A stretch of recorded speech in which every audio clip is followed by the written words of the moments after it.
Hey, see, we are enjoying some reggae music. Why? Because it is International Reggae Day. Now, that was Buju Banton. Now, joining us to tell us all about International Reggae Day is its founder and producer, the fabulous Miss Andrea Davis. Welcome. Good afternoon. Good afternoon. Congratulations on International Reggae Day. Well, thank you on behalf of the team. She's like, it's not me, from it's a village. said, she's like, it's not just me. Yes, I kind of came up with the idea, but in order to execute it, it takes a village. It takes a village. Yeah. All right, let's talk about the village really quickly. What inspired you? How did you come up with the idea? Let's have an International Reggae Day. Well, it actually began as Reggae Day. So, inspired by a speech given by Winnie Mandela when she was here in Jamaica with her husband after his release, she gave a talk to a group of women at the Oceana, and I was in the room. And she spoke about the power of reggae music to inspire and uplift them in their fight against apartheid. And I was so struck by the fact that our little island had such a powerful culture that could influence such a mammoth task all the way across the world. And I was under my ackee tree a couple of years later, and that's the idea of Reggae Day as a day to mobilize media, really first and foremost as one of the primary socializing agents we have in our society, around reggae as a day worthy of this recognition and needing this love and affection. And then in '96, when the internet became public, it became International Reggae Day. I love because to harness the technology, the media, and the music, right, in a way that would allow us to reach more hearts and minds around the planet. Andreas, can you tell us? You talk about being in the room when Winnie was giving a speech. Can you also tell us about the feeling? I know apartheid was happening and a lot of people were struggling and fighting against. What else was happening in Jamaica and globally that made you feel like, you know what, this I have to keep? How were you feeling? Compelled. I think in the moment when apartheid was first very visible to the world in a way that it hadn't been before, it was reggae music that brought it to its attention. Before many of the popular artists that we saw later on rallying around the freedom of Nelson Mandela, it was reggae artists and musicians who were carrying that call. And so reggae's role as the voice for the voiceless, as an anthem for resistance and resilience, has been imprinted in my heart and mind even before I was cognizant of apartheid, because our music is a special music. Our culture is special, and it's the reason why we're the center of the universe, so to speak, at least in our own minds, and very much so in many people in the world.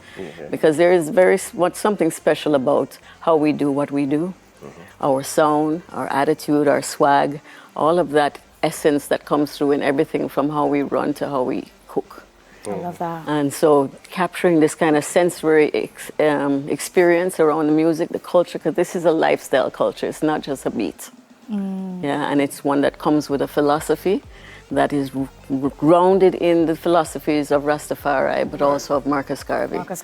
And those liberation principles and messages resonate around the world even today, perhaps today more now than ever. Reggae is powerful. You talk about around the world, and you've seen how it has grown.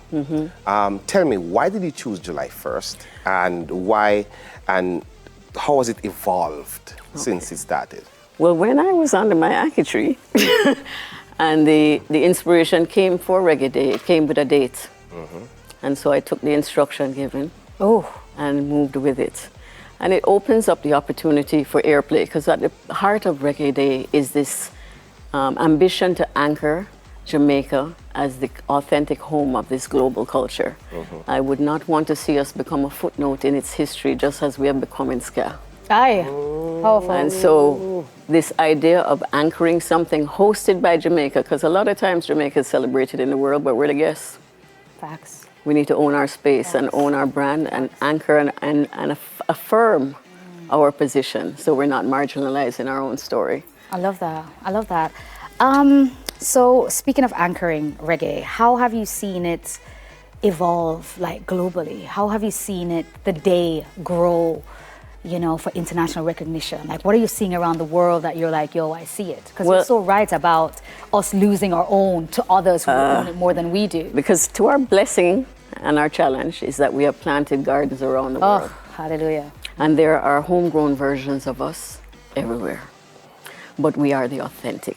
Facts. They do the watusi, we are the watusi. Ah, yeah. So how do we continue to nurture this gift that we've given to the world, one of many? But in the area of music, we have gifted the world with a very powerful healing balm. One that vibrates and resonates beyond the borders, beyond language, beyond culture, beyond age. And for us, it is imperative that we begin to nurture those roots and transpose them to our children, because at the end of the day, this is foundational identity. And if we allow for our kids not to know, if we fail our kids in connecting them to their roots, we have failed our kids. Andrea, I could listen to you all day talk. Inspiring. Oh my Yeah. goodness. But quickly though, tell me what are some of the unique ways that people celebrate the day? Okay. And are there any activities, special activities that are planned for Sure. July 1st? And to go back to your question, one of the ways it's changed is technology. So again, when it started, there was no internet. Yeah. When the internet came, it allowed us immediately to be able to expand our reach and connectivity. And as that social media space has grown, it has its ups and downs, but it certainly has the opportunity to connect more community. And so we're working with the partners that are available in these 30 countries this year, and we know we will expand to more in the future as well.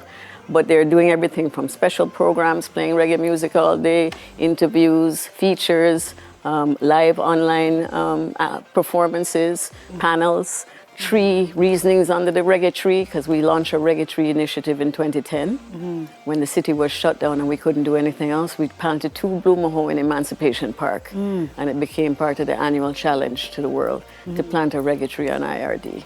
And so those things are happening from Ghana to London. And we are excited about those connectivities, because reggae as a movement and as a lifestyle is also very connected to the earth and to the environment, and has a voice in this regard. So, Andrea. Yeah, I see you pull up stuff. Yeah, we're putting stuff up. You spoke about like ensuring that we pass on the knowledge and pass on everything to the younger ones coming up, our children. How can young people, the next generation, get involved in keeping reggae alive and thriving? What can they do? How can they answer the call, answer the cry? Listen to your heart. Aye. This is the heartbeat music. Okay. And we are multidimensional. We Jamaican people, we love all kind of music, and we dance to everything, and we are brilliant at it. But there is a resonance with our spirit and our soul that comes with reggae music, and I don't care what age you are.